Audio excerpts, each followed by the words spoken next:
Frank Turner's sitting room in Finglas, North Dublin looks very festive. He has made all of these Christmas pieces over the last few weeks.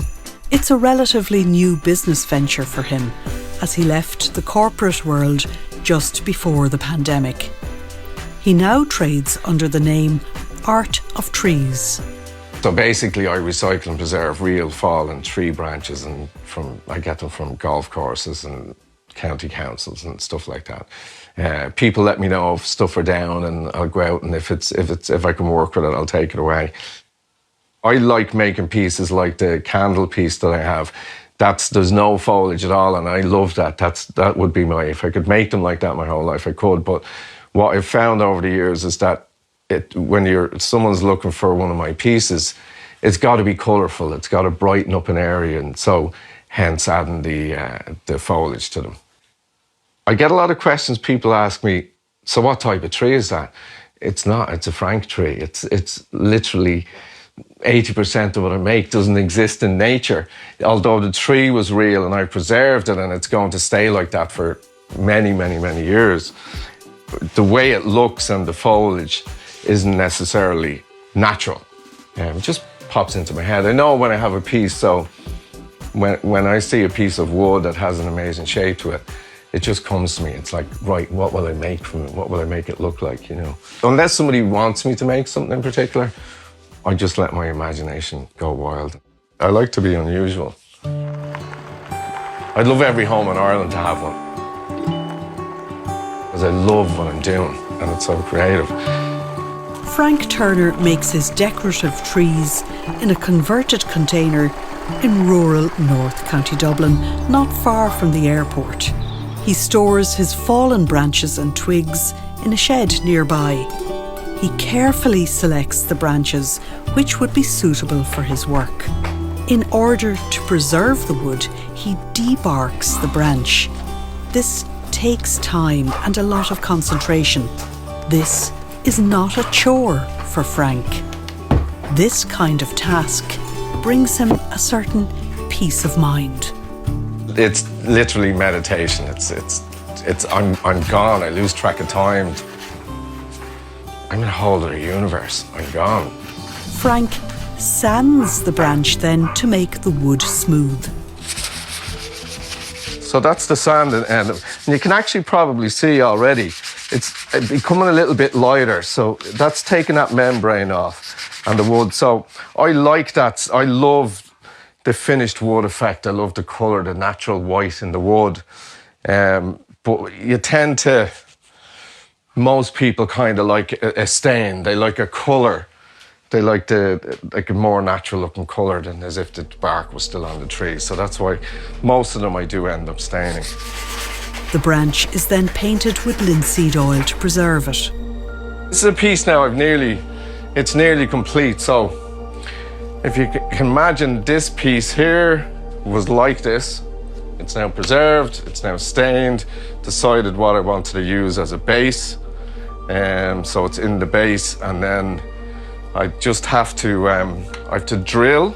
This is probably the easiest part of the whole process is, these are the stems, so depending on what type of tree I'm making. So at this time of year, it's the Christmas.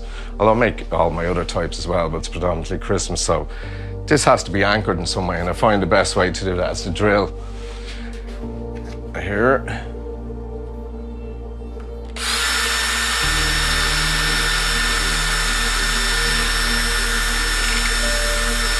Nice and slow and easy. You don't want to I don't go at it too hard, because you could easily crack the wood as well, you know, and then, oh my God, I've spent a day or two making this, and I've just ruined it by going a little bit too crazy with the drill. So I do everything nice and slowly. And if you can imagine now, that piece of wood is being preserved twice with that linseed oil, so that's gone. That takes a couple of days as well.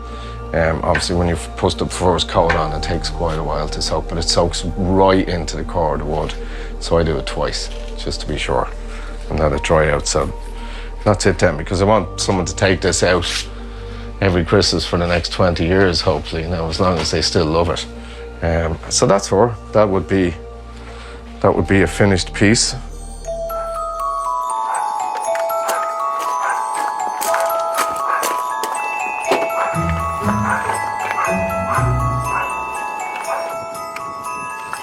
Once Christmas is over, Frank gets back to making larger pieces, which can be placed in people's homes for year-round decoration. Du Barry's shop window in College Green in Dublin also has Frank Turner's trees for the passerby to see. Being out amongst living trees and being in places of natural beauty is what also interests Frank. He has captured these images with his camera as photography is yet another string to his bow. It's a lovely way to live. Now, it's a struggle. You know, you have to get out there and get there. There was several times over the last 3 years I was very close to quitting, especially with COVID and everything that was going on in lockdown. But there's just that voice inside you saying, no, keep going. Have I any regrets having left the corporate world? It's funny, no. Like I never had money worries when I was in the corporate world.